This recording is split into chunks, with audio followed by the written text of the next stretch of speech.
Welcome back, everybody, to the Aren't You Glad I Said It podcast. I'm your host, Brandon, back with another episode. Got a great episode for you guys today, and I'm joined by Toni again, week number 2. Welcome to the show, my guy. Appreciate you for being here. Thank you for inviting me again. Sorry, No my doubt. hands a little sweaty. Nah, you good. We right in it, man. It's hot outside. It's hot. It's a little hot, man. That's why I'm in the house with the AC on. So you know what I mean. I gotta stay cool today, man. That's right. I had I was out painting earlier, and that joint was. Listen, it's not a good day for manual labor. I don't know what day is good for manual labor, but today is not the one to start. Man. But now we got it done, man. That joint is coming together, and so, But before we hop into it, guys, go ahead. Make sure you like, comment, and subscribe below. Hit the notification bell. Make sure you get notified anytime we drop a video. Check out the last episode if you haven't.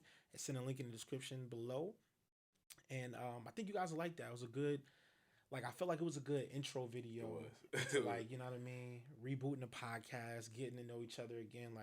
It's I say that, and it's funny, we already know each other. Right. That's why I said I talked a little too much. But Nah, I would feel like, I think the episode ran way longer than we intended. Right. By the time we looked up, if it was an hour, and it was I feel like we honestly could have kept going, and the memory card shut off. That probably really, cut it short versus... Right. We probably could have got to an hour and a half of just spitting. Yeah. So, you know what I mean? But I think the episode turned out good, man. And so check that out, guys.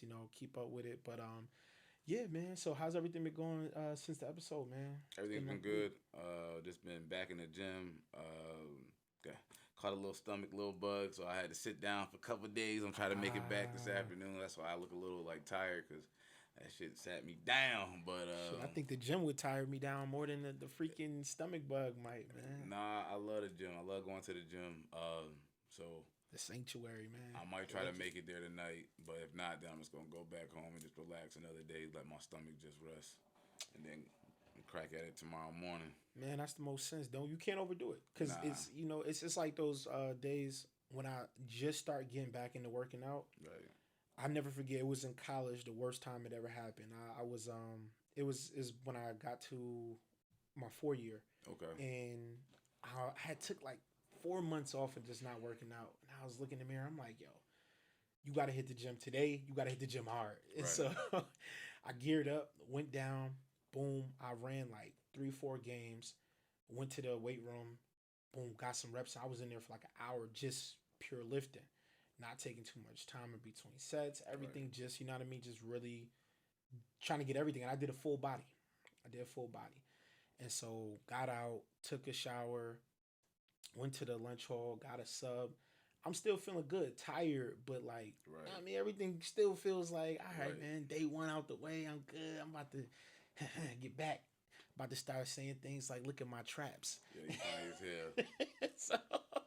So I'm good. I eat the sandwich, watching The Office, I'm cooling. And then I just throw everything up. Throw it all up, man. It wasn't even like I was sick. My stomach was just, I don't know if it was just not used to working out. You ever seen those crazy coaches that hit you with we gonna run until you throw up? Right. I feel like that's what happened to me, but on a super delayed reaction. You exhausted yourself. Yeah, I think my body was just like, yo, son, you're done. This is done. We can't eat yet. You should have just put water in us. Right. That's it. And so I put a turkey sub in there. Not even a lot. I got the small. So I might get that for dinner tonight. That sounds good. That always sounds good, son. Yeah, sounds good, turkey sub. But nah, yeah, so I feel you, man. Take that time off, man. Get back to 100. Yeah, that's what I think I'm going to do. Get on 2K. 2K is definitely a way to decompress, man. It's definitely a way to decompress, man. I don't think I'm gonna do 2K. I think I'm still gonna check out that movie, Nope.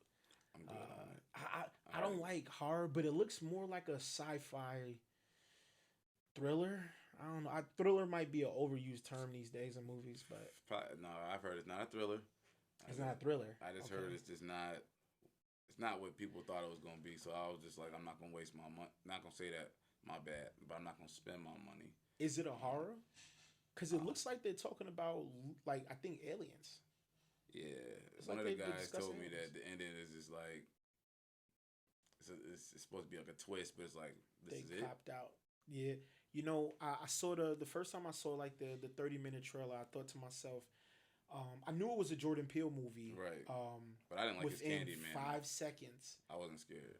I didn't even watch Candyman. I should be scared watching Candyman. You like scary movies? I can't remember. I love scary movies. I can't watch. I can watch scary movies, but I don't like scary movies. This morning I watched 2 scary movies. I woke up at 5 a.m., watched 2 scary movies. Good Lord. Halloween. I see why you left the house. And Child's Play too.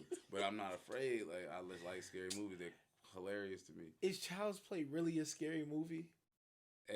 That's one of our childhood fears. Like, even to the core, like, if you show that movie to a kid right now, he's gonna be fucking afraid of his toys. I was definitely afraid of Child's Play when I was younger. Like, now when I think of like Chucky and Halloween, it feels like they're not even really scary because the dude in Halloween he never runs, right? He doesn't, but he has powers. But like, the thing is, I like it because their stature are, it still holds weight till this time. Like, it's not like, let me think of a bad guy. Freddy Krueger is hard to make scary right now, because if you meditate and can somehow master your dreams, I'm becoming a fucking Super Saiyan. All my dreams, Freddy can be I gotta wake this nigga up. Like, that's a fact. Cause now when I dream, I don't fall into the category of, I don't fear what might happen. I just feel like I'm in control the whole time. Like, what's about that? Oh, meditation. I don't like the way this happened. I'm out of here. Right. Pulling myself up out of this scene, out of this dream, and restart the process. And I ain't trying to talk cocky or anything, but I feel like with meditation, even with like meditation is a relative of sleep. Sleep is the cousin of death. So it's like all I'm doing is trying to perfect myself when I get to that next realm, so I'm not lost. So it's like, that's how I look at life. So I'm not, even when I do have a nightmare, like, it's like, all right, well, you got to battle that nightmare. I'm not in my dream, oh my God, I'm afraid. No, I try to battle that when I'm in that dream. Like, so it's like, that's what you got to do, because we all been there when the dream take over. Oh, dude, it's one of the worst feelings. That's why, I even started thinking in terms of, I want to be in charge of it. And it started actually when we was in our first year in college together, because I stopped using an alarm clock. That was like the start of my journey into, like, I started telling myself, like, before I go to sleep, I'm going to wake up at this time. Right, me too. Boom, started waking up at that time. That's me. And so I just kept that up, like, from there, and just started gaining more and more control as I went through it, man. So I know what you mean. But yeah, man. So we're going to hop right into the topic today, man. We're not going to keep this one too long. So I thought, man, we started talking about college, and that made me even think about what were we doing and what was like priorities during college, and what's priorities in life in general, right? Women as men, as heterosexual men, we're looking for women, nice women. But I actually, let me not even say just nice women, because that's actually what I want to know about. What was the difference between how you thought about women, or the type of woman you were looking for in your late teens and early 20s versus your late 20s and now 30s? Start with just like the late teens and the early 20s, but I want to caveat it. Don't criticize yourself if you disagree with how you used to think. Okay. I just want to know, like, get in the mind of Toni, like, what was Toni thinking? Like, let's throw you out in college back on that first day. What was like the game plan for the year, like, in terms of women? Obviously, you wanted to go to school, but like, these women were around. Yeah, I was just really looking to see like what was around. Like, that was, I don't know. It wasn't really like, oh, is she nice? It was just more like, if she looked good. Like, if she looked good, I want to talk to her. Like, that's pretty much it. Like, it wasn't no like, I talked to mean girls, I talked to nice ones back then. Like, it was more so, it was selfish. It was more so to see if I could, do certain, what men are looking for. Was it selfish though? Things. Yeah, that's why I said don't criticize. Well, I won't say it's selfish, all right, because we both agreed to have sex. So all the women I was with, so I can't say that selfish. But would you say though, like, you think you feel like you were looking for a girlfriend, more one night stands? I was more looking for one night stands now, without fronting like I was looking for a girlfriend a lot. Yeah, that's why I said it was kind of selfish. So that's why I say it was like, oh yeah, hey, that's what I'm looking for. I got this ring for you. Not bro, I got a ring for you, but like not that far yet. You know what I mean? Then I got like, that was early. We was 18. Okay. 20's. Yeah, that's what late teens, early 20s. Early Like 20s, I was dating. Like, let's say like 17 to 24. Was Early- it different in high school? Fuck yeah, because high school was just you was dating, but wasn't really dating. You was breaking up every other week. Did you have a girlfriend in high school though? Not consistently. I just dated. Okay. I just dated, and you know what I mean. Did what normal young kids do. Experimented with women, like you know what I mean. We just had fun. Like I didn't have a lockdown girlfriend. No.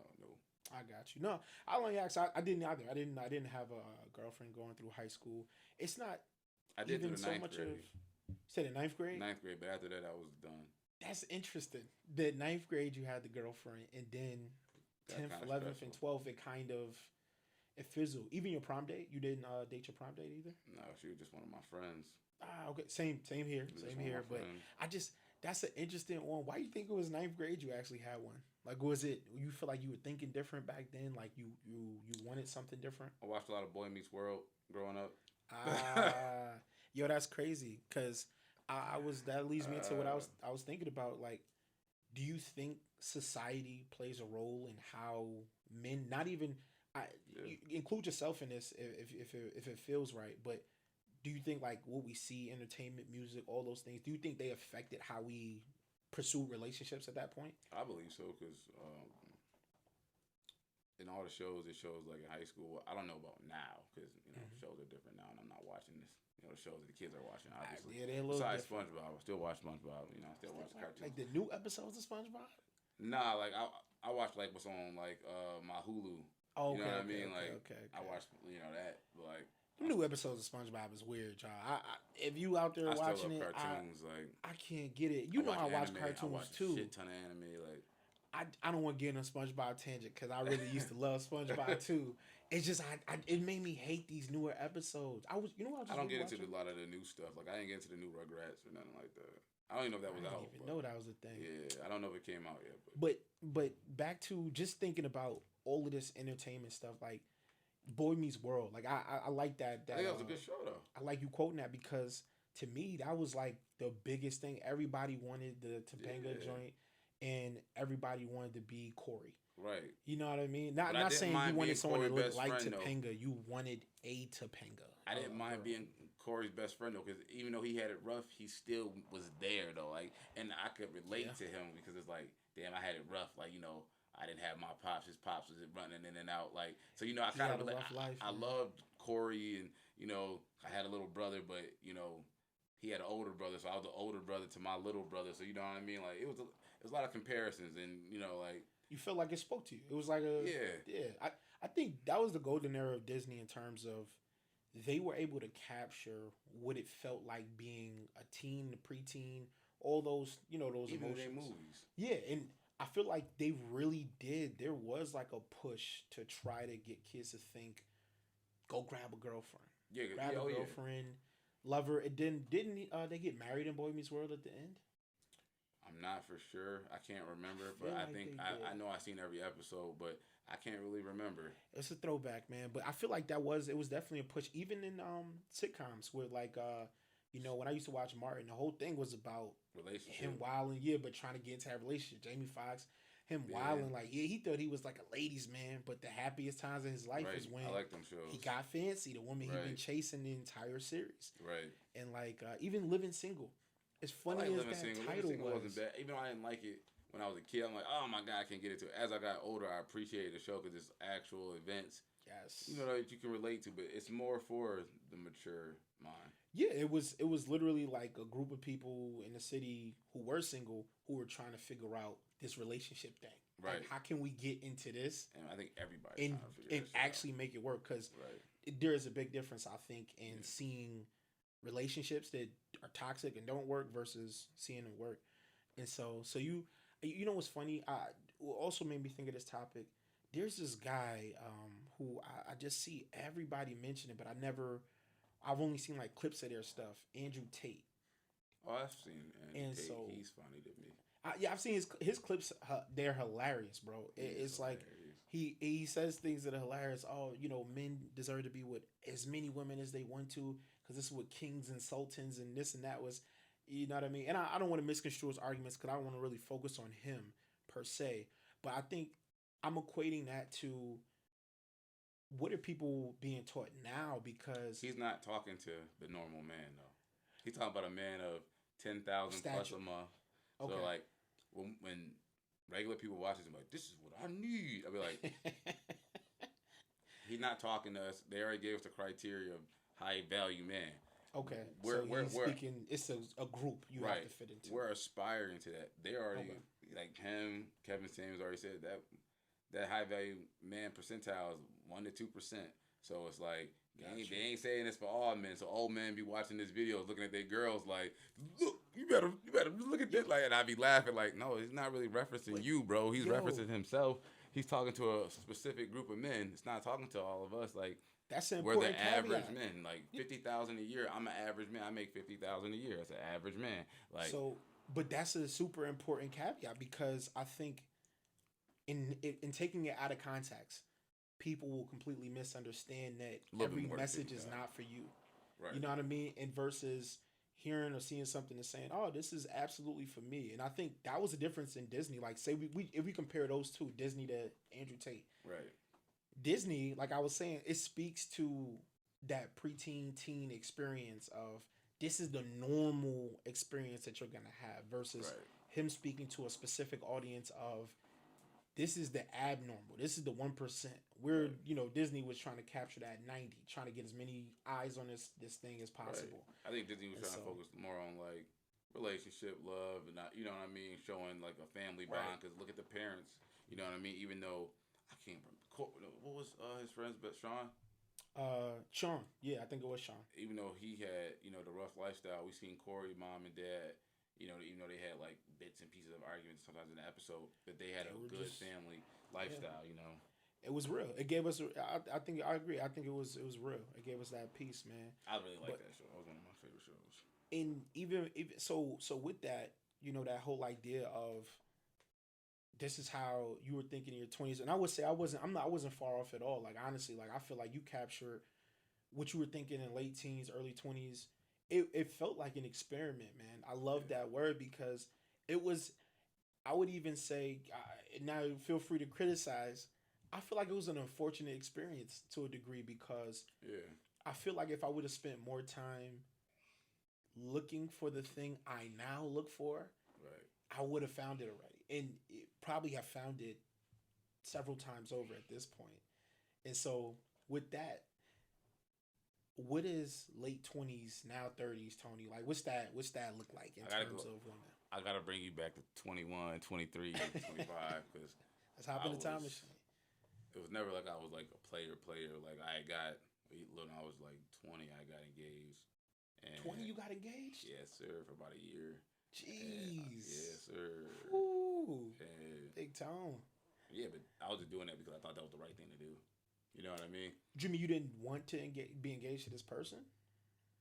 I like being with that person. I was with that person, obviously. But I didn't want to marry that person. I just thought it was the right thing to do. Like, you know what I mean? Like, just seeing everything from like how you were saying perspective of the media. Like, I thought I'm 21. I'm a man. Now I got to marry this thing. Like, nah. Understandable. The experiment. 24. I was out here running. I was having fun. That's when I started running, having fun. Got you. 26, 27, I stopped. That's when I got in a relationship for the last few years. And I just was in a relationship. But now I'm single and not really looking for a relationship. I'm just looking to, see what's out here. All right, I got you. So I mean, it's not an experiment anymore, though, is what it sounds like. Like, even capping it with, like, you ended in a relationship, recently. Right. And so just thinking about late 20s, the 30s now, what is the idea like? What does a wife look like, you think? Like, what would you say your perspective on, like, how would you look for a wife? Like, what's going to be like, you know what? It has to be. You got my attention. It says she has to be, like, specific for me. Like, she has to be built for you, you're saying? Pretty much. Like, I ain't saying I want some young girl that I got to build. No. I got time for that shit either. 21 and older, let another molder. Hove, man. Shout out to Hove. I don't need none of that. Like, I just, that fits me. Like, I like scary movies and shit, so I want somebody to like scary movies. Yo, that's a big one. You better, you know what I mean? Like, put that on a t-shirt. I like scary movies. I don't think that's and working out. and I do like somebody that want to go to the gym with me. You know what I'm saying? Like, but I feel that. I'm a homebody, so I don't need to be out in the spotlight all the time. But if you want to go out, do something on a Friday, I'm cool with that. Just kicking it. You know what I mean? But I'm not an outside dude. Like, I don't gotta be out. Hey, what's going on? Nah, so I'm looking for a girl more like me. Let's chill. Like, Understand? Yo, I love that. Listen, man. I'm super laid back guy. I like doing things that revolve around chilling. yeah. And not hitting my microphone if I can help it. But nah, like I like that. I like chilling, man, and relaxing. Man, a chick who I wouldn't say the horror movie part. Maybe I'm more of like an action comedy. I like that too, though. I'll do a romantic comedy. I'll do all. It gotta be the right moments for those. But yeah, no, like I'm pretty much any movie except for horror I'm watching. But that's like my main thing. I get why. I'm not criticizing because I would say probably like 50% of the people I meet, they love horror like as their main genre. And it's it's always interesting because they always get scared. But I guess that's the appeal. That's the point. To really be genuinely that's the point. Scared. Like to be scared and have somebody next to you scared. Like, yo, that shit fucks you up too, Hunger. Like, that shit fucks me out. Like, I like it, go bro. Sleep scared tonight. Yeah. You know what I mean? Laughing like that shit is a joke though. Like, you ain't really scared, but like you do hear something at night, you're like, yo, what the fuck? Yeah, like, I gotta go check. I like that out. though. Nah, understandable, man. Nah, I'm not mad at that. My bad. Nah, that's right. We having the microphone hits right now. It's the greatest hits. Jeez, so you can always edit me out of doing that though. I think now that we have the microphone, since last week I messed that part up. We got it straight this time, so I should be able to maybe get a snippet out. I don't know, but I'm not too concerned. I meant the footage of me hitting my head on it. Oh yeah, we good, man. But you need the footage? Yeah, that part's easy at it. It's easy, snip. But how about you? But yeah. So I mean, I would say early 20s just to sum it up. I don't want to be too long, but it's really not deep. I literally was thinking I was torn actually. I wanted a girlfriend through high school, but I was really reserved. I was like laid back. I really kept my head down. The things I was into, I felt like didn't necessarily, I wasn't going out, going to parties, things like that. I played basketball on the basketball team, so I did pop out a few times. But even that crowd, we always thought different. Like I'm a basketball player, but my first love was like writing and art and books. People weren't really, and I didn't feel like there was really a big audience for that. At least not in my community, I felt like. And, it is what it is. But I even went to college with that. My freshman year, I ended up getting a girlfriend. And that was the only year I had an actual girlfriend. But I was torn between realizing like, yo, I want a girl. And then I started realizing it felt like the girls I wanted the guys who didn't want to be single. Who didn't want to be in relationships. And that's like a crazy mind twister, it feels like, because it's like, I want you to be in a relationship. And she's like, yeah, but I just want to sleep with this guy. Right. And it's like, well, maybe for a period I need to be just a guy who sleeps with women because then I could get the girl I want. But at the same time, I say torn because then I couldn't date her like I wanted. Right. So it's like, oh, you sleep with her, then you not dating no one. So it's just like, it was a foolish experiment that I was doing, trying to figure it out, man. But I think if I could go back, I would definitely tell myself, focus on the stuff you love, and that stuff will come. Right. You know what I mean? I think I gave it too much energy. Me too. Just even thinking, because hindsight is always 20/20, so I can't say, oh, I would just change. I would really just focus on me. Right. And if doing that, I think I would have found my crowd like I did in college. Oh yeah, I think so. I think that's what my plan is now. Like, I don't plan on, but I'm not trying to get with nobody or have a relationship. Like the plan is now just to court. Like I believe, like that's what our grandfathers did. They courted women. Like so I'm just gonna court. Like I'm gonna date and see. She was out there. Out there. Yeah. It's crazy because I feel like the year. I ain't talking about sleep with them. Like I ain't. Nah, dude. I actually mean like going out, having fun, getting to know this person. Right. Like you said, because you aren't wearing a T-shirt that says "I like horror movies and working out." That's not what people do. Like she's not wearing. I'm looking for Toni who likes horror movies. Right. Like that's not how the world is. Ideal. Yeah. So you got to figure it out some way. And I feel you. See somebody on their worst days and then on their best days and see if they're still compatible. Because if you just hop into a relationship, you be like, yo, I'm fucked. Like all the time. Like, you just were rinsing, repeating instead of learning, what it is that happened last time that you don't want to happen this time. So it's all about properly healing too. So during those stages, I don't think I properly healed in them high school 20s. And people like, you got nothing to heal about in high school. In high school, I think we lose our virginity. I lost mine 17. So it's like, yeah, I think it's definitely something to heal from. Like I said, it felt like things were happening as an experiment. I'm not saying it's happening this way for everyone. Different guidance, different experiences, different sets of friends, or whatever was the popular thing in your circle. That's what people were doing. Oh yeah, 17 was late for our generation. I was definitely late too. I was chilling. I was waiting. Listen, on purpose. I was still putting my shoes on to get ready to go to the party. Everybody telling me it's popping. So, funny as hell. I already know, son. But yeah, man. So I would say that's. I wouldn't necessarily tell myself to do anything different, but just like, just focus on you, and it'll come because that year we all got together. I think we chased the least amount of girls in all of our lives, and I was worried about our grades and shit though too. We got our grades. I was working out, jobs, and just literally just building ourselves up to be the people that we wanted to be. Yeah. And I would say like that was a really productive year for me. I was going to the gym twice a day. Like I would hit it, get 1,000 shots up. Oh yeah. Come back, shower. By the time y'all ready, we all then hit the gym as a group. Right. And everybody had kind of like a schedule where they were just like, freaking it to how they needed it. Right. It was cool. So, yeah, I had a blast, man. But yeah, so that was pretty much it, man. We're gonna wrap this episode up. We're not gonna keep y'all too long, like I said, man. I appreciate you, Tone, coming through again, man. Number 2. Number 3 is on the way. I'm over here predicting the next episode, man. But if you guys liked it, man, make sure you comment, like, subscribe, hit the notification bell. When you comment, make sure you come back and check it, because I will be out here checking the comments, making sure, you guys get that response. Again, it may not be in 20 seconds, but I'm going to come back around to it, man. So, appreciate y'all for joining us here on Aren't You Glad I Said It podcast. I'm your host, Brandon. Peace.